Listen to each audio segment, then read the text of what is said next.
اهلا وسهلا بيكم في قناة بصبص والمطبخ. كل سنة وانتم طيبين. جيت لكم كده في فيديو مختلف عن حلاوة المولد. طبعا في محلات كتير بتبيع حلاوة المولد، اسعار مختلفة وخامات مختلفة، وكمان العلبة بتكون مختلفة.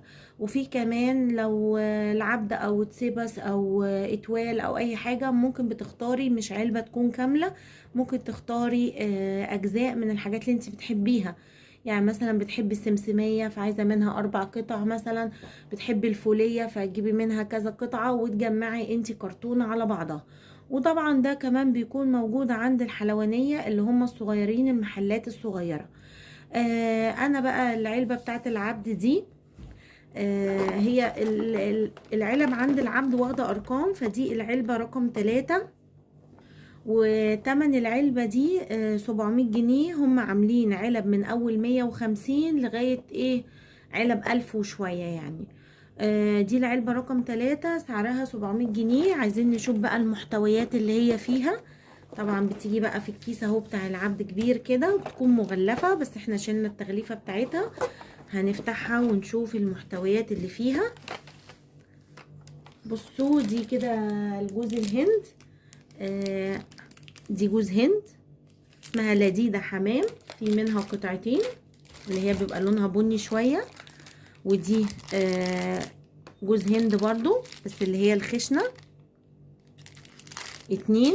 هو كده محتويات العلبة هيبقى من كل حاجة 2 ملبن سادة، وطبعا تاريخ الانتاج بتاعها جديد اهو. 2 ملبن سادة، واتنين ملبن عشان انا دايما بقولها غلط. 2 ملبن جيلي اللي هو الولاد بتحبه، ده بيبقى بالسكر. ودي بسبوسة بالبندق 2 برضو. وعندي هنا بقى طبعا القراص دي قرص علف وقرص يعني 2 قرص اللي هما بيكونوا بالسمسم. انا مش عارفة ايه علف دي، بس هي المفروض اسمها قرص سمسم يعني. 2 قرص مدور صغير سمسم. هنا ده ملبن عين جمل، في قطعتين كده مش كبار قوي اهم باينين اهو، يعني اطول من الصباع بشوية. 2 برضو من الملبن اللي هو بيكون الحبل. نيجي هنا للقرص الابيض الصغير ده قرص حمص جاي منه 3، المفروض 2 بس هو جاي منه 3. ممكن يكون بقى ايه، دي في حاجات 3 حاجات 2. دي سمسمية ادي بقيتها اهي موجودة في اللي جنبها. 2 سمسمية دي معشوقة الجماهير طبعا، و2 فولية برضو معشوقة الجماهير طبعا. احنا هنتخانق على الاربع وحدات دول. ودي فستقية اللي هي فستق طعمها حاجة كده في الخيال، فهي واحدة بس طبعا عشان انتوا عارفين سعر الفستق دلوقتي عدى الارقام الفلكية، فهي واحدة كفاية قوي، عشان كده حاطين معاها السمسمية هنا. ودي لوزية، لوز، واحدة لوز وواحدة حمصية، و2 بندق، 2 من البندق. دي بقى الجزء ده اللي بموت فيه، اللي هي النوجة.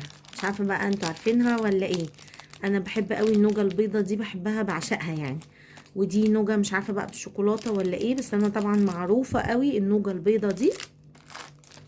جاي منها 2 نوجة بيضة، و2 نوجة اللي هي بالكاكاو او بالشوكولاتة. ودول